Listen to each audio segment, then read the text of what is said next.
and welcome to the Cultivating Calmness Podcast. You are in for a treat today as we have Rebecca Dunaway here to talk to us about HeartMath. And I just want to tell you a little bit about Rebecca before we get started. She has spent many years in her past life as a medical kind of professional executive, and in doing that, noticing a lot of people just needing extra help, including herself, with burnout and needing healing. And in that, she found HeartMath, what we're going to talk about today. And so she is a certified HeartMath practitioner, a Reiki master, as well as she is in training to be a certified sound therapy practitioner, as well as a psychoneuroenergetic professional. So she has lots of training in this field, and I am so excited to talk to her a little bit about that today. So welcome, Rebecca. Thanks, Kayla, for having me here. Yeah, you're very welcome. I'd first like to start by saying my experience when I walked into your suite. When I walked in, I had this overwhelming feeling of being in a very safe place, surrounded by the beautiful teal color, the plants, the rich depthness of even the furniture that's here, that when I walked in, I felt better than when I was on the other side of the threshold. I was like, boy, it can feel awkward to do a podcast. And as soon as I walked in, I thought, you have created a safe space for your clients, for yourself, and for visitors. And so thank you for doing that. Well, thank you so much for saying that. I really appreciate that and try. Yes. I'm the plant lady, so if anybody's ever been here, you'll see all of my plants. And I definitely just love the atmosphere here as well. So Thank you. I'm glad you like it and you feel that. Yeah. That's helpful to know. And so my background was almost 35 years in the healthcare field. And when I started out, there were 2 CPT codes.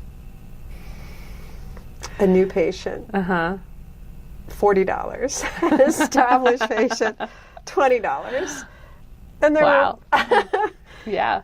So and a pegboard system for documenting it, and of course surgery codes, and it was so uncomplicated. You would spend time getting to know the patients completely, and it's far less transactional than sometimes it feels today. Yeah.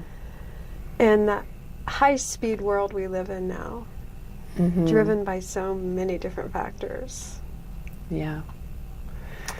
has caused many of us to feel that weight, that extra pressure, that when we often think of technology helping us, it sometimes creates more demands on us. And it did that in the healthcare field for sure, with a lot of the regulations for compliance and things like that. That managing all of those things, as well as being certain that the patient was having the experience that was in our heart, which was really the art of medicine instead of the transactional nature of medicine.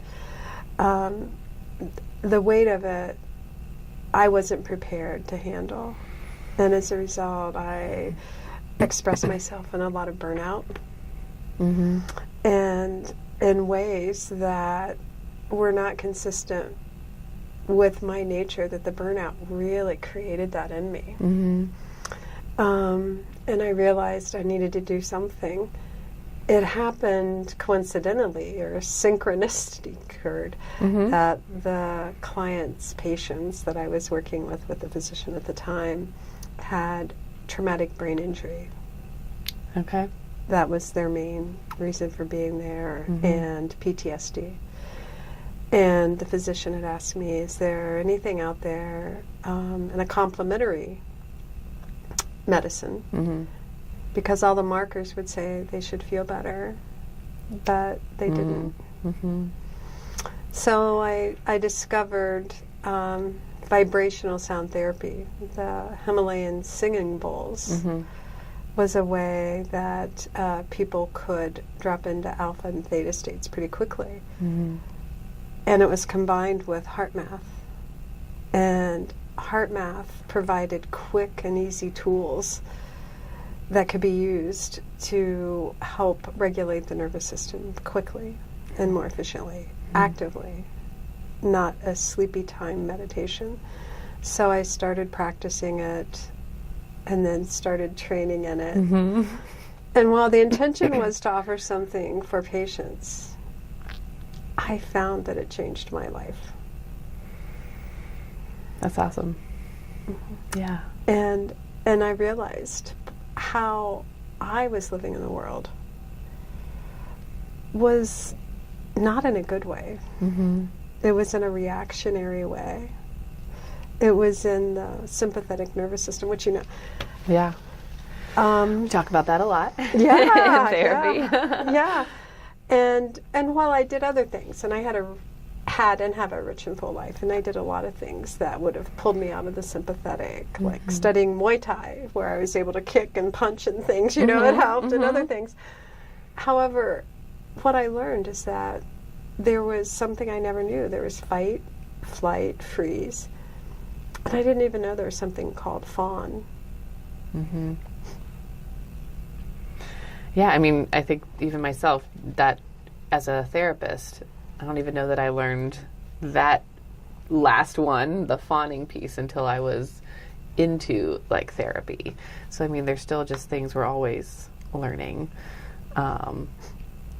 and hearing about, and you know, I've learned things from you just, you know, this morning. So, and I'm sure we're going to learn more through this conversation. So. Yes, and so what HeartMath did for me is it allowed me to become in a more regulated state.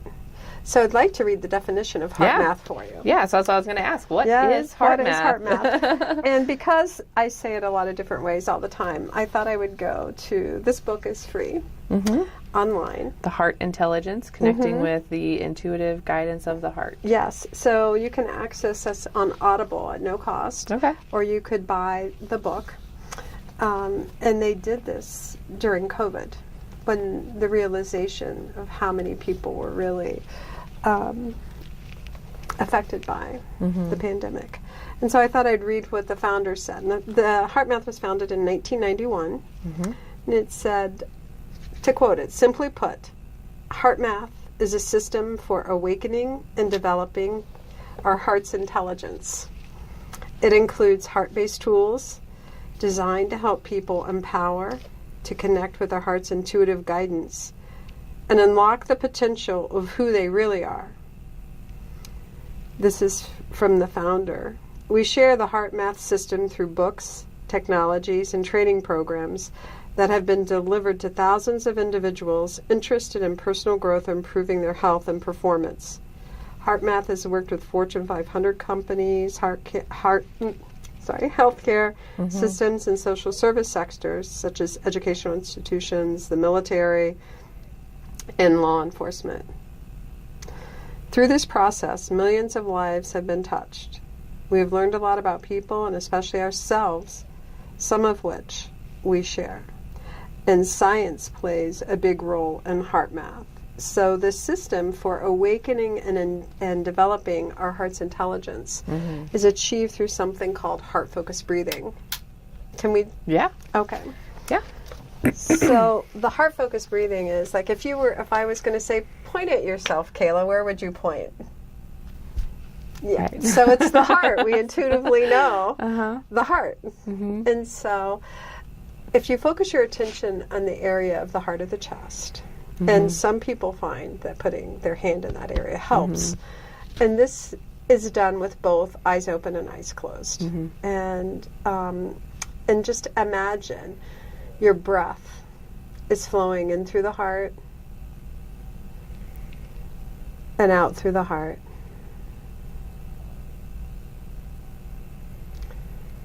Breathing in a little slower and deeper than usual.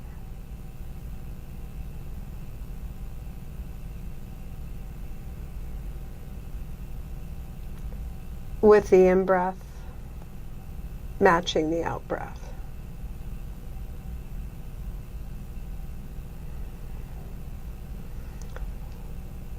Maybe breathing into the count of 5.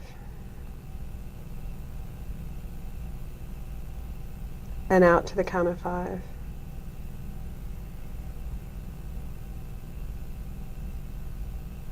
A rhythm that's comfortable for you.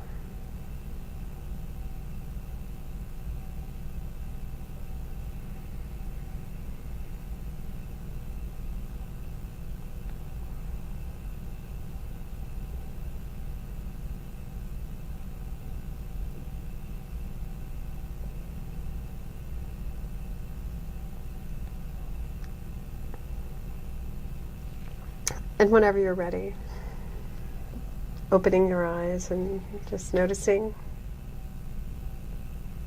Yeah. I feel calmer. Yeah. Yeah. So, yeah. Yeah. It's, the term that's used by HeartMath is coherence. Right. And when we're in coherence, it's when our brain, our body, our hormones, and our energetic body, our movements, are all moving together. So we're really all in synchronicity. Our heart, our brain, our neural pathways, our physical body. We are in coherence.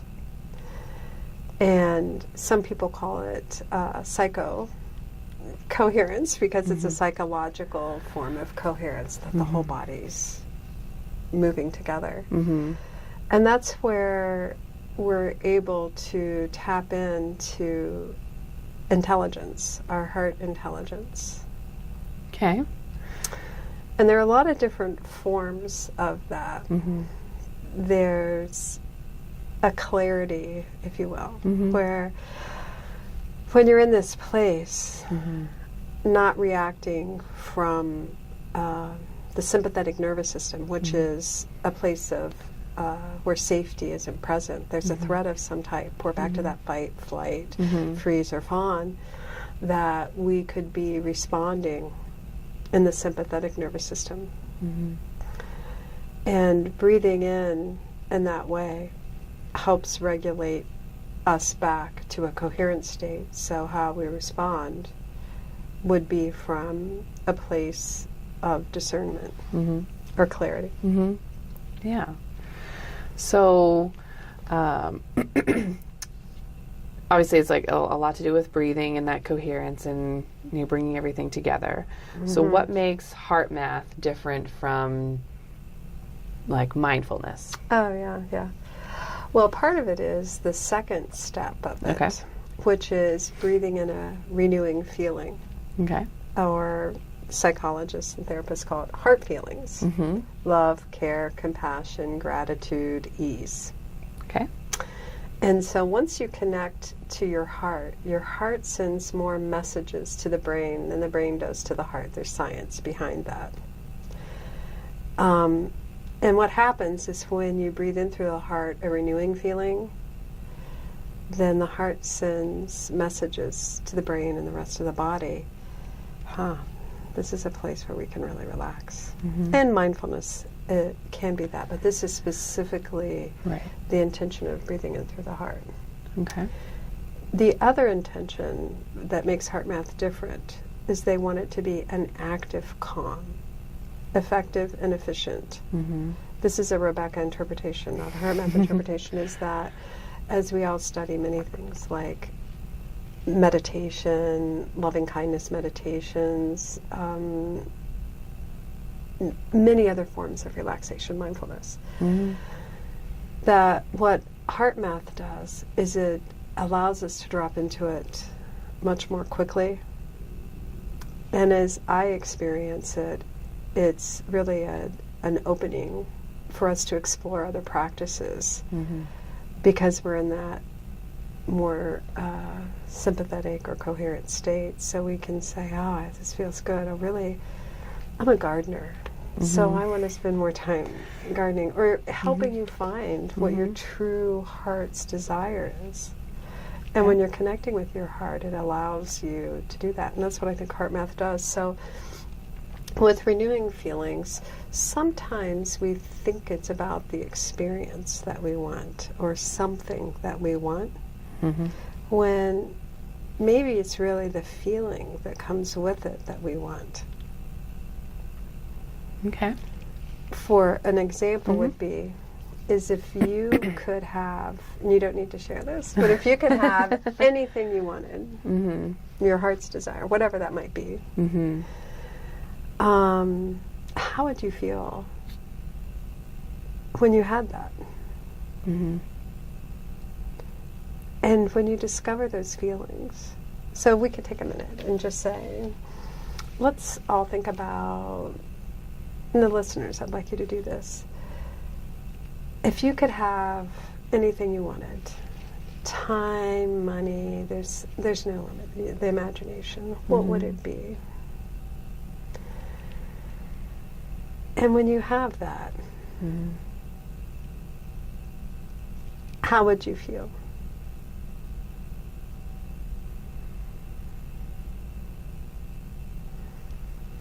And an example might be, I've always wanted to go skydiving.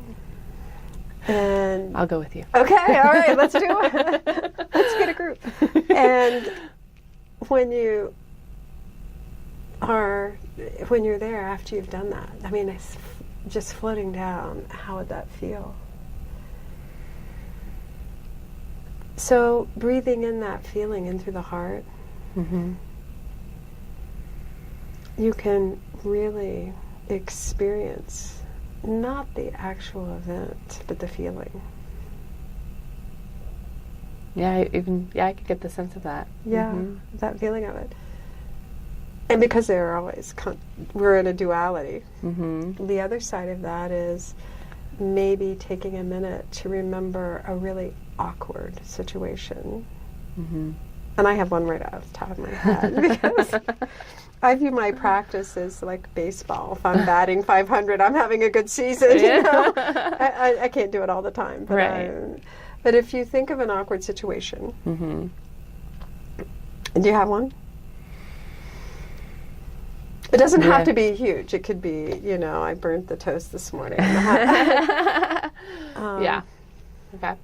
Now, breathe that feeling in through your heart.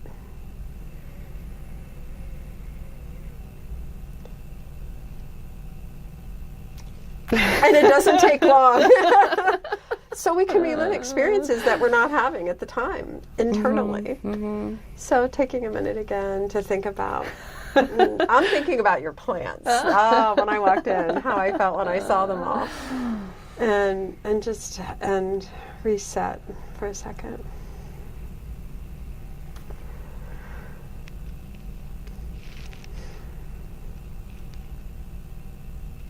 Quick coherence is about the heart-focused breathing we did. And then when you're in that state, remembering a renewing feeling.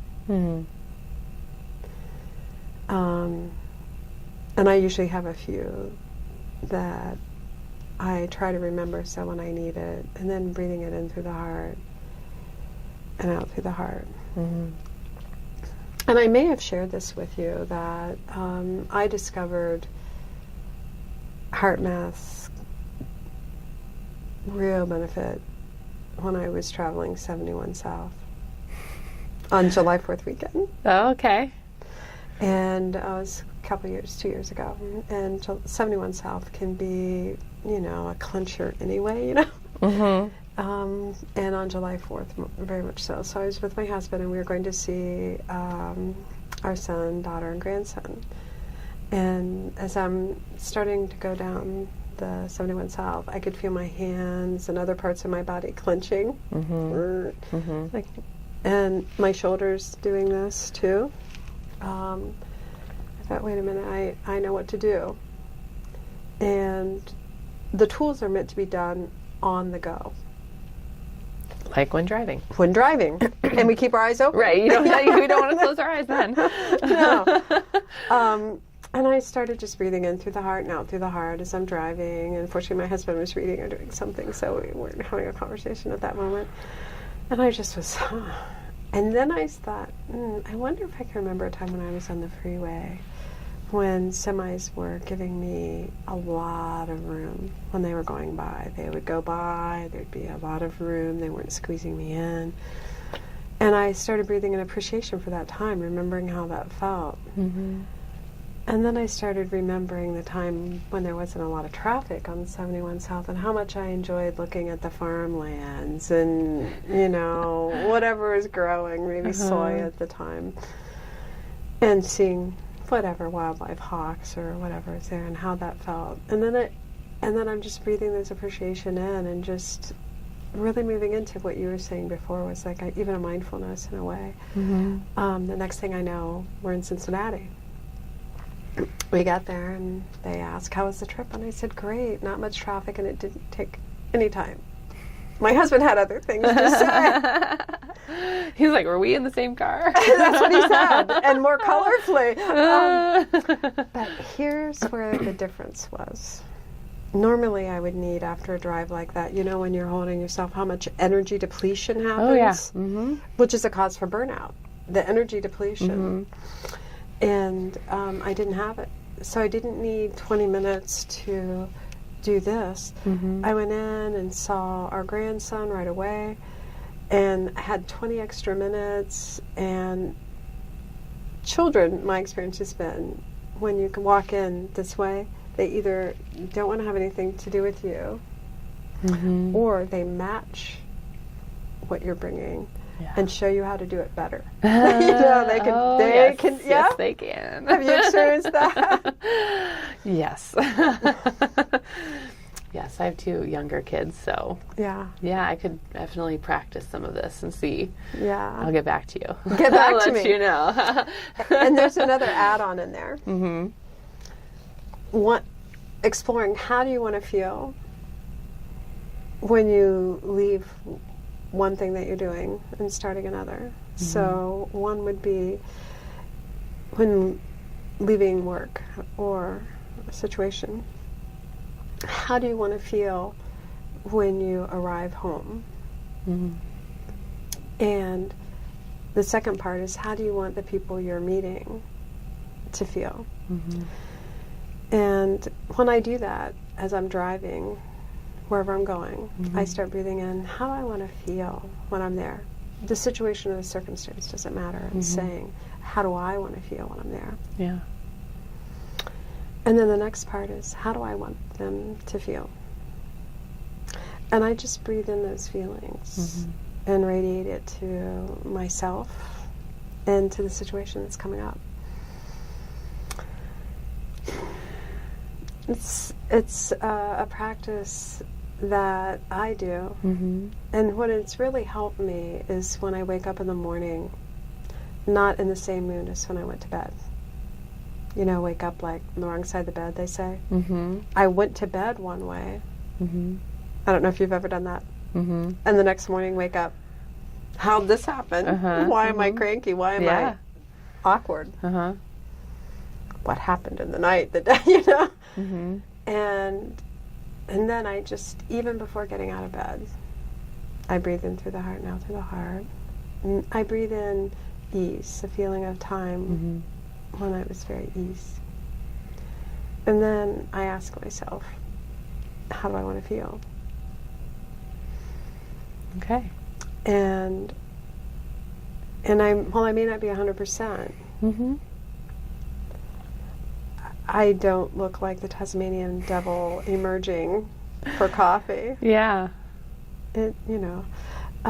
So maybe some of those tools you might find interesting, or some others might find. Mm-hmm. They're things that help me. Well, I like that it can be like complementary to like therapy. So like the skills you're teaching me right now are things that, you know, I could potentially, you know, work with clients on. Mm-hmm. But I feel like, and something you had talked about previously when you did, when you presented at the luncheon that I host, mm-hmm. That people will come to see you specifically for HeartMath, mm-hmm. separate from like some of these tools that they could learn from like a therapist like me who's not mm-hmm. done HeartMath training, but I've learned some of these skills. What would they come to see you for? Like if I had a trauma client, PTSD, you know, and we're working on things, but I just feel like there's something there that we're not moving past. I can send them to you. And what would a session, or what would that look like with you? Can you tell me a little bit about that? Yes, sure, Okay. sure. And I use different modalities. Okay. So the HeartMath and Reiki or energy work, and then bowls. That if it's someone who is having a hard time regulating or staying regulated, I would start off with just simple breathing with the eyes open. And science has shown that maybe after 5 seconds, when someone's in the sympathetic, safe area, that their body becomes anxious because it's unfamiliar. And so they bounce right out, and it doesn't feel comfortable. And so being able to say, practicing this for 5 seconds is a success. This doesn't mean sitting for a 20-minute meditation, which is so useful and helpful and feels wonderful and helps. To be able to say 5 seconds is beginning to allow your body to become familiar again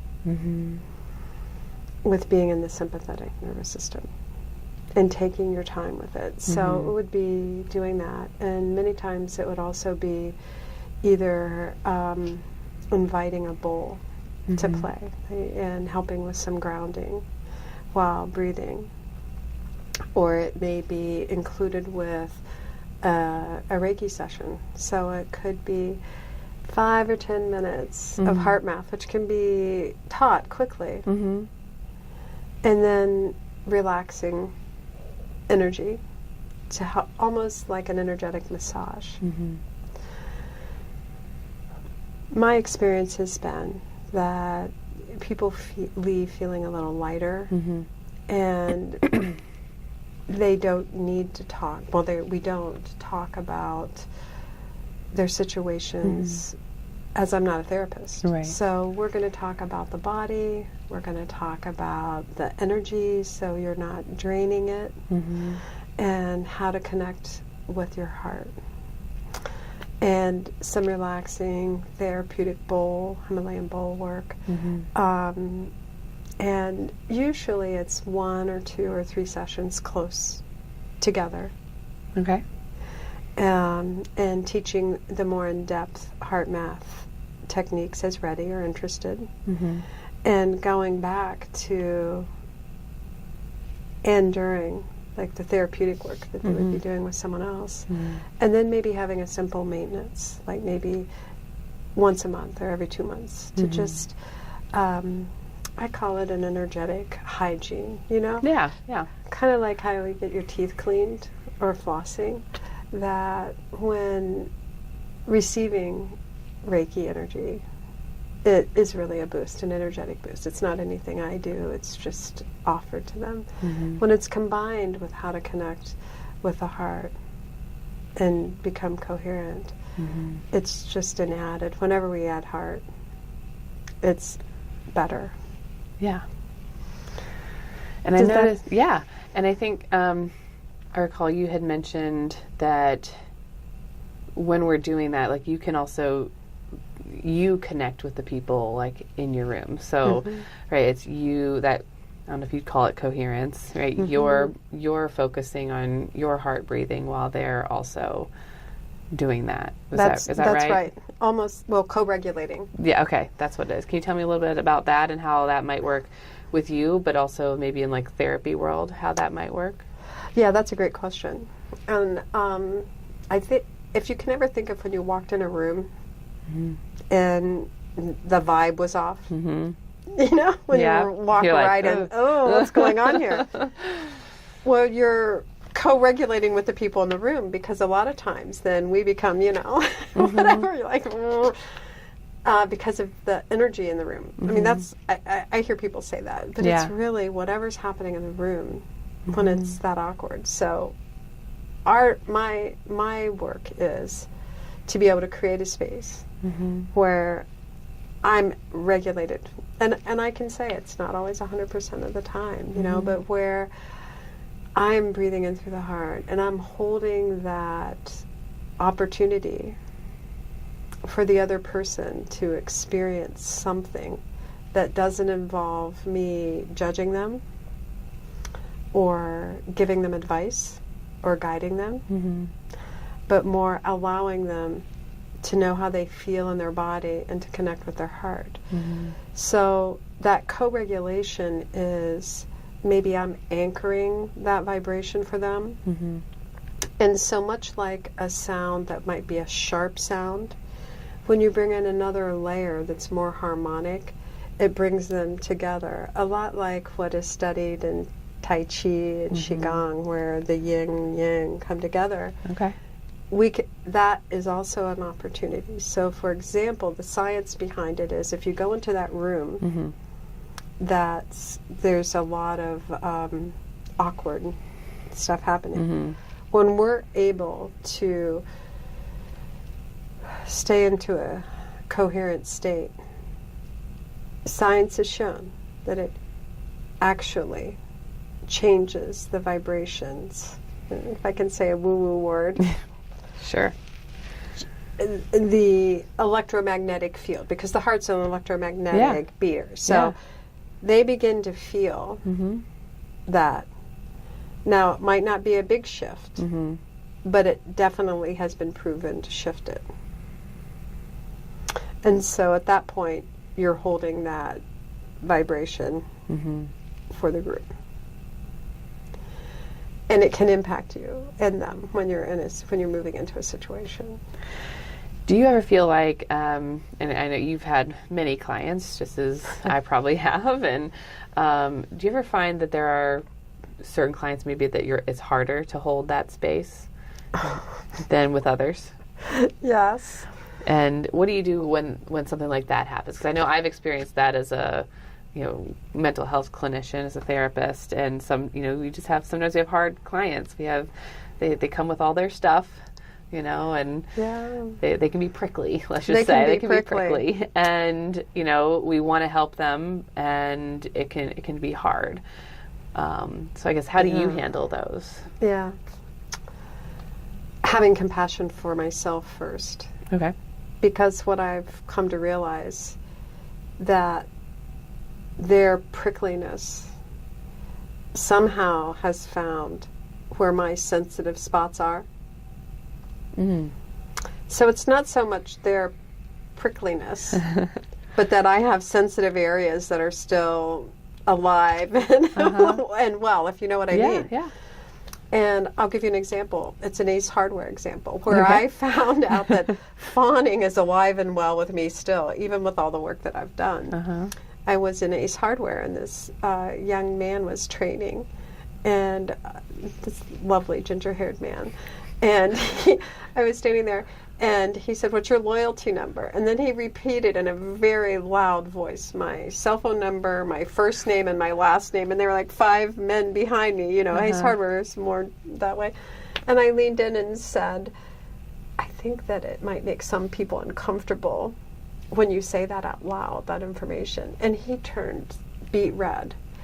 And I found this clunk right in my stomach where I wanted to go into fixing his discomfort. Do you know what I mean? Has that ever happened where like, oh no, I made him uncomfortable. This is uncomfortable. How do I fix it? How do I piece it? I'm fawning. Yeah.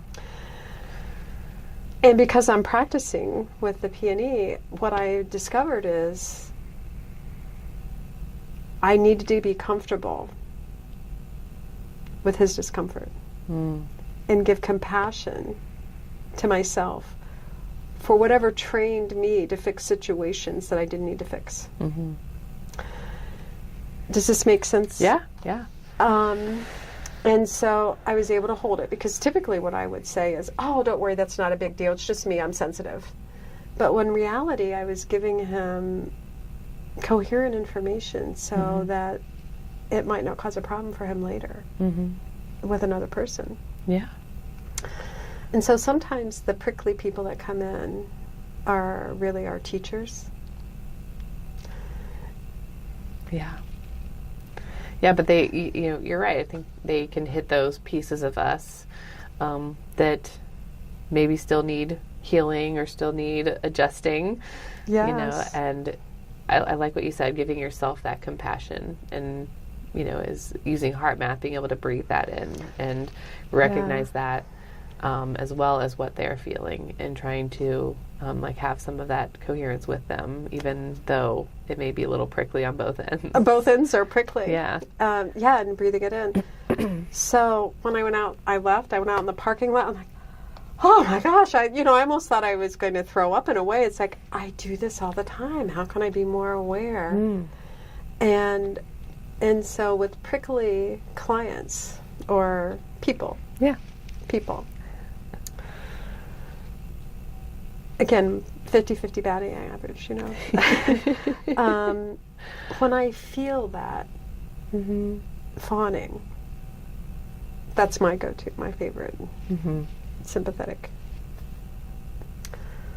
I check in first. I take a pause, and I can do that with the HeartMath tool. I can take a quick pause and take a breath in and take a breath out, so I can have some clarity. Is this a mechanical or automatic response from something in my life that trained me to be safe? I needed to appease someone. So either safe, protected, fed, not abandoned, whatever that was. Yeah. That I check in, is this being an automatic, or is this an unsafe situation? And by breathing in through the heart and out through the heart, I can try to discern that and respect that gift of being trained to fawn, that it's become a superpower of recognizing unsafe situations, not using it 100% of the time, knowing when to work on this soft spot and hold compassion for the other. And as an energetic worker, being able to hold that prickly situation, he was sensitive, he's prickly. For his energy to co-regulate with mine or with himself, if I brought him in and said it's okay, he wouldn't have an energy, he wouldn't have the opportunity to regulate his own energy. I see. Does that? Yeah, that makes sense. Yes, and so the prickly, I try to immediately, when I'm feeling that, go to compassion for myself. And this is where I feel it. I'm noticing that you're kind of going to your gut. Yeah. But you're right. I think everybody has different places where they hold different emotions and different feelings. And compassion there, and then holding the compassion. Without the HeartMath tool, that technique, I probably wouldn't be able to do. And because with that breathing in through the heart and out through the heart, the electromagnetic beat of the heart radiates out. It's measurable 4 to 6 feet away from us. So he could feel that. And what he probably felt from me was, she's going to try to fix me or something, until I don't even know if I ever got beyond that until I left. But with clients, we can definitely use that tool and allowing both compassion for ourselves and compassion for the work they're doing at the same time. And whenever we move out of it, resetting with breathing in through the heart and out through the heart, and holding that other word as a neutral space. So it's such an easy tool to do. It gets overlooked by many people. I recently did a presentation for a group, macho-y type stuff. And they're like, oh, why'd you bring in this woo-woo person? And maybe 3 weeks ago, one of them saw me and came up and said, hey, I just want you to know I did that breathing thing you did when I was at the dentist, and it really works. I'm going to start using it all the time. Can you show me a little more? And because it was easy, he could use it while he was having a root canal. And it helped him relax while he was having this experience. And And he got through it. So I was really happy that he shared that with me. Yeah, no, that's always helpful. Yes, and sometimes the easiest things are the best, but we overlook them. Like it can't be that easy. It can't be that, or doesn't have any value. Mm-hmm. Yeah, I've really experienced that also, especially with maybe in prickly cases, that there's almost a sense of this needs to be a scrubbing or hard. Things really have to feel hard. There's an identity with how hard things can need to be to make it work. Nike has definitely coined the phrase, no pain, no gain, just do it. Mm-hmm. Yeah. So, like you obviously, like we see the benefit with this with like emotional issues, anxiety, depression, as far as like from a mental health standpoint, those are like diagnoses, but those are also things that we experience as humans. We can have periods of like deep sadness and, to the point of depression or extreme anxiety. We also experience a lot of those physical pains. So like the dentist example and like chronic pain and things like that.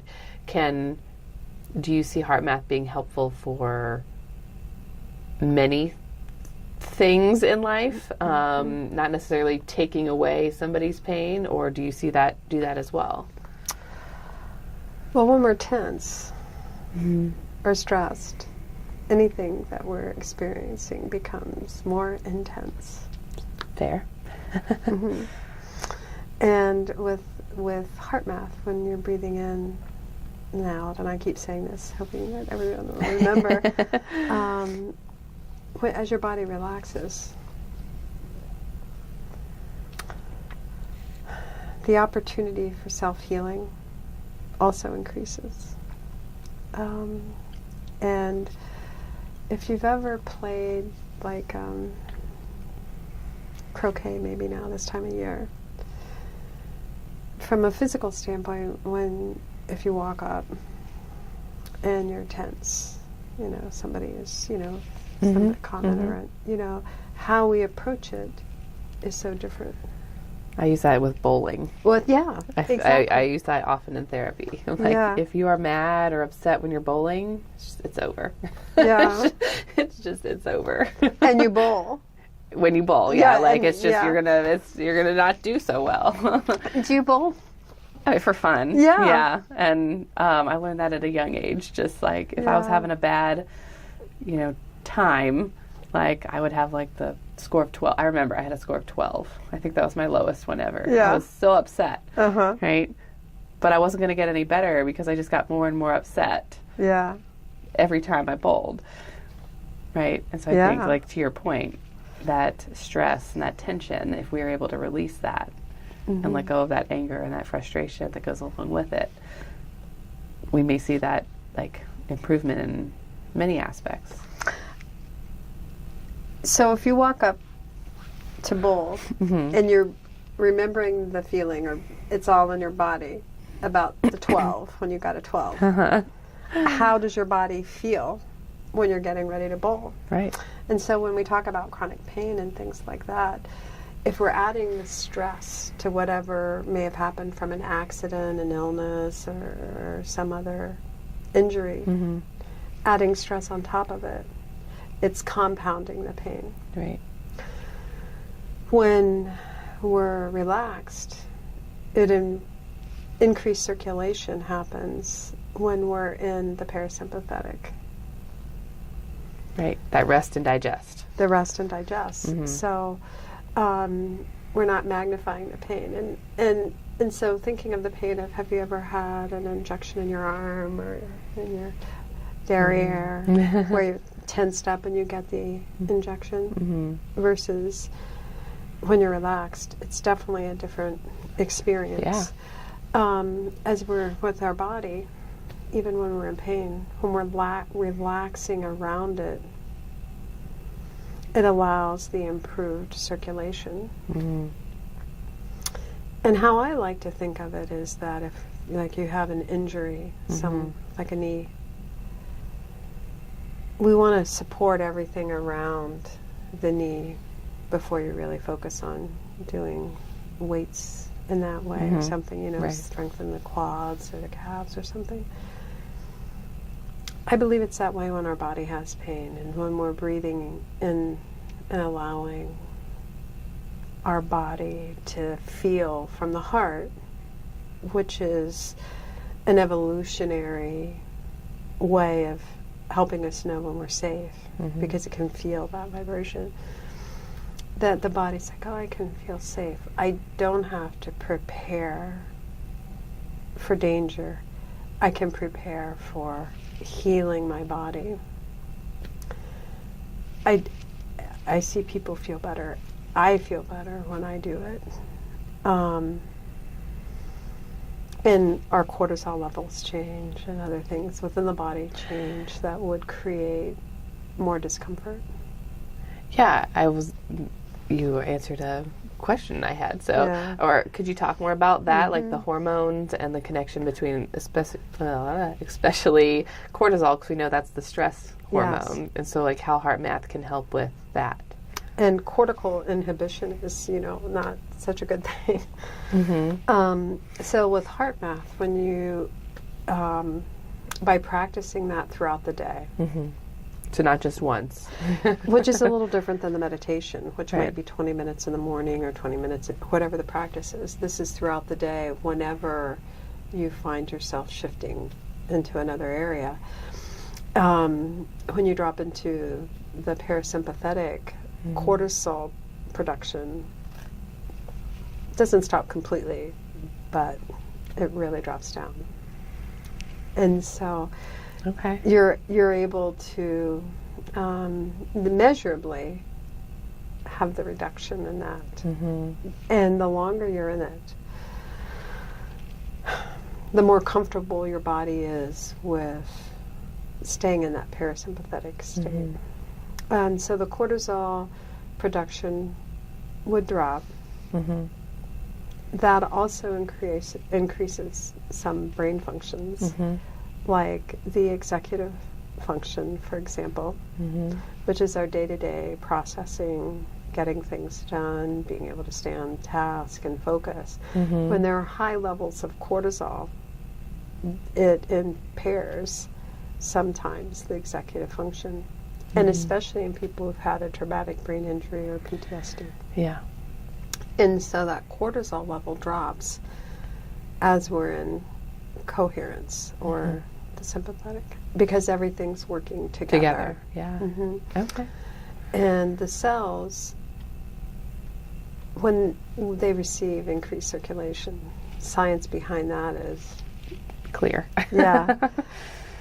And it's not as if, you do the HeartMath and, your back pain is healed. It definitely allows for it to be in a state of rest and regeneration. It's just another one of those factors that can aid in like your healing. Yeah. But it's not necessarily going to solve all your problems. Like you've said, somebody comes to you with PTSD, they obviously have traumas and things they need to work on, but you're working on the body aspect of those traumas. Yeah. And so someone like me would be working on more of like the mind associated, Yes. and potentially like the body connection. But there's just certain things that I'm not trained to do that you are, and vice versa. Yeah. And when we can do those things together, which is what I recommend to my clients, like we can talk about all the stuff you want, but like I can't necessarily heal your physical pain or fix your hormones, or the HeartMath isn't going to miraculously fix your hormones, but it can aid in that decreasing that cortisol production, which will affect your hormone production, which will have that domino effect of potential healing, is what I'm kind of hearing from you. Yes, that's right. It's an add-in. Yeah. It really is. The HeartMath, M-A-T-H, is because when we add heart to anything we do, it amplifies the efforts. I like that. And so let's say that someone is seeing you. When they learn to add heart into that experience, it has the potential to amplify what they're having, what they're experiencing with you as you're guiding and coaching them into techniques and ways of moving through their own development in that way. When they're bringing heart to it, how does that enhance the experience for both of you, but for them especially? Okay. So what would you, what advice would you give someone wanting to kind of incorporate HeartMath into their routine, whether it's for mental health, physical health, what have you? Do you have any tips or strategies? Starting with driving. Okay. Practicing it with eyes open. Like today at 4 o'clock? Yes, like today at 4 o'clock. and the density increase in traffic in Columbus is real. But because many people experience stress in the car. They're either running late from one thing, going to another, or whatever that might be. Kids fighting in the back seat. Kids fighting in the back seat, yes. And using that as an opportunity, whenever you're getting in the car, taking a minute to breathe in through the heart and out through the heart, and doing that piece. And when ready, breathing in a renewing feeling, whatever that might be. It's appreciation, care, love, joy, gratitude, breathing that in. And then noticing how you feel while you're driving. And noticing if the impatience at hitting every red light changes or shifts for you at all. I'll have to remember that. Yeah, yes. Been there. Been there. And one of the more profound experiences I had was when I was volunteering at the VA. And this was a veteran who was wheelchair bound, so we're talking about body. And maybe some of it was energetic memory that was causing some of the pain and otherwise in the first Iraq War. And so we were going to do a little HeartMath and maybe Reiki, and asked if he wanted Reiki, and he couldn't sit still enough for that. It felt awkward to him. And so I said, well, let's try breathing through the heart and out through the heart, and finding I don't have any. You didn't know what I did when I was there, and went through some things that shared a little, but mostly you could just feel it, that there was a lot there. And added to it, well, maybe a feeling of love, a time where you felt love. And so we did the breathing in through the heart and out through the heart. And it was maybe 7 seconds when he was breathing that renewing feeling. I didn't know what it was going to be. And when he opened his eyes, he said, I remember love. I remember what love feels like. And it was maybe 7 seconds, and you get the sense that it was a lover or a love or a person.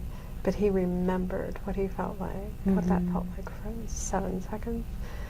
And so at that point that's the booster shot I need whenever I start to feel, why am I doing this? Is it really making a difference? I remember that someone with unimaginable trauma was able to find it through the HeartMath tools. Yeah. That's a profound experience, and I know I've had those. Yeah. Those are good moments to hold on to and remind yourself, like you said, when you're having hard times. Yeah. Remembering why we're in this. You have those clients, you have those people that you've worked with that make it all worth it.